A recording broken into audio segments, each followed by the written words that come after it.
So finally छात्रों, आज की वीडियो में हम हिंदी व्याकरण के महत्वपूर्ण अंतर करने वाले हैं, जो कि ये अंतर 3 वर्षों से लगातार आ रहे हैं। आज का जो अंतर होने वाला है, फर्स्ट अंतर कहानी और उपन्यास में अंतर। फर्स्ट, कहानी का आकार छोटा होता है, उपन्यास का आकार बड़ा होता है। इसमें पात्रों की संख्या सीमित होती है, इसमें अनेक पात्र होते हैं। कहानी लगभग आधा घंटे में पढ़ ली जाती है, उपन्यास दीर्घकाल में पढ़ पाते हैं। कहानी में जीवन का आंशिक चित्रण होता है, उपन्यास में जीवन का बृहद चित्रण होता है। एक एक आपको उदाहरण लिख देना है। पूस की रात प्रेमचंद जी की कहानी है, गोदान प्रेमचंद जी का एक उपन्यास है।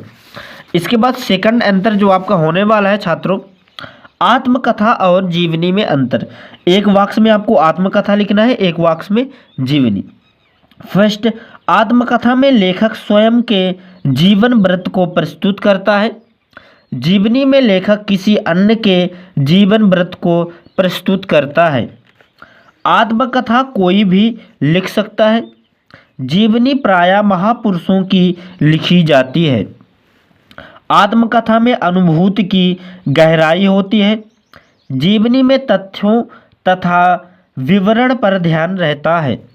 आत्मकथा कथात्मक शैली में लिखी जाती है, जीवनी वर्णनात्मक शैली में लिखी जाती है।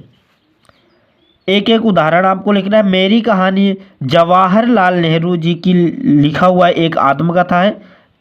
कलम का सिपाही अमृत राय द्वारा लिखी एक जीवनी है। अगला अंतर, नाटक और एकांकी में अंतर। ये जो अंतर आज की वीडियो में हो रहे हैं छात्रों, ये 3 वर्षों से लगातार हिंदी के पेपर में आ रहे हैं। नाटक में अनेक अंक होते हैं, एकांकी में एक अंक होता है। कथानक की विकास प्रक्रिया धीमी रहती है, कथानक आरंभ से ही चरम लक्ष्य की ओर द्रुत गति से बढ़ता है। नाटक के कथानक में फैलाव और विस्तार रहता है, एकांकी के कथानक में घनत्व रहता है। नाटक में आधिकारिक के साथ सहायक और गौण कथाएं भी होती हैं, एकांकी में एक ही कथा या घटना रहती है। आषाढ़ का एक दिन मोहन राकेश द्वारा लिखा एक नाटक है। अंधेरी नगरी भारतेंदु हरिश्चंद्र द्वारा लिखी एक एकांकी है।